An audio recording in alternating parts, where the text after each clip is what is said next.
Patrick Hutzel from intensivecarehotline.com with another quick tip for families in intensive care. So today I've got an email from a reader who says, I don't know whether everything that can be done is being done for my mum in ICU. How can I verify? That's a great question, actually, and it actually came from Nikita. And Nikita, here's what you need to know in a situation like that. You know, anyone, or for anyone who has a loved one in intensive care, you absolutely need to get a second opinion. You know, you can't just take things verbatim, because often what you see is not what you get. Unless you get a second opinion, you can't verify whether intensive care teams are doing the right things, especially with all the doom and gloom and negativity in intensive care that's going on. You certainly can't be sure whether everything that is being done is the best that can be done, right? And intensive care teams, as we are exposing here, you know, at intensivecarehotline.com, don't always have the best interest of your loved one at heart. Their interests are often sending patients out to ICUs, to LTACs or to hospital wards as quickly as possible, or potentially withdrawing treatment and ending their lives because, you know, it's deemed as too expensive to look after them, whatever the case may be, right? I mean, if you're watching any of my videos or read any of my blogs, you know, we've been working with many clients over the years where we have turned situations around. We have saved lives through our consulting and advocacy. I can say that now without any exaggeration, because, you know, we know about patient and family rights in intensive care, but we combine that with our clinical knowledge and we can give you a second opinion, and then we can find out for you whether everything that is being done is best care and treatment, or whether there is something lacking, or whether there's something missing. If you don't ask the right questions, intensive care teams will not even tell you half of the story. They will not even tell you half of what's going on unless you know what to look for. The biggest challenge for families in intensive care is simply that they don't know what they don't know. They don't know what to look for. They don't know what questions to ask.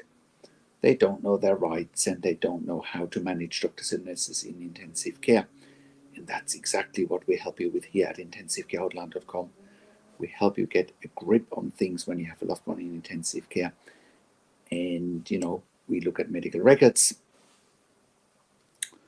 I talk to doctors and nurses directly so that I can ask all the questions you haven't even considered asking. Intensive care is such a highly specialized area. Unless you've worked in the field for as long as I have, I've worked in intensive care for over 20 years in 3 different countries. So I know intensive care inside out, and I know what to look for, and I know what to ask. My team knows what to look for, knows what to ask.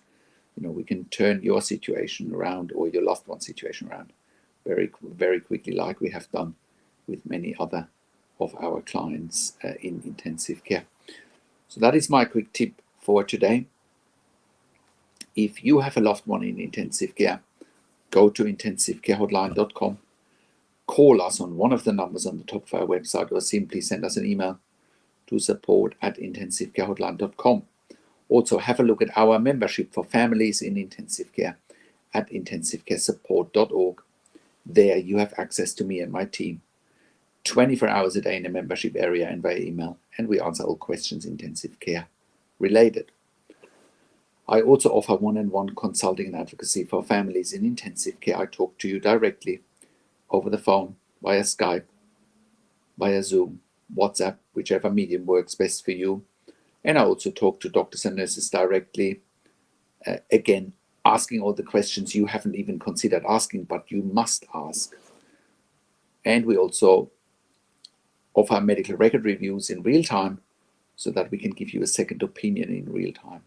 And we also review medical records after intensive care if you have unanswered questions, if you need closure, or if you are simply suspecting medical negligence.